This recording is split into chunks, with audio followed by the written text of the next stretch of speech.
All right, so an experiment consists of rolling a 2 fair dice and adding the dots on the two sides facing up. Find the probability that the sum of the dots indicated is less than 7.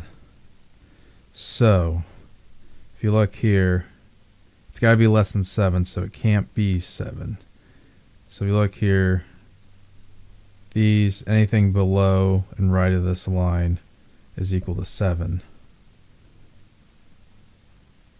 So it looks like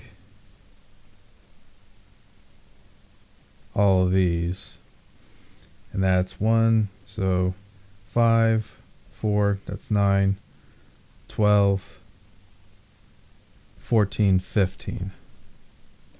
So 15 out of 36. You can pull a 3 out of both of these, so it becomes 5 over 12 chance of getting a sum less than 7. And that's it. All right, I hope that helped you out. Thanks for watching. Have a great day.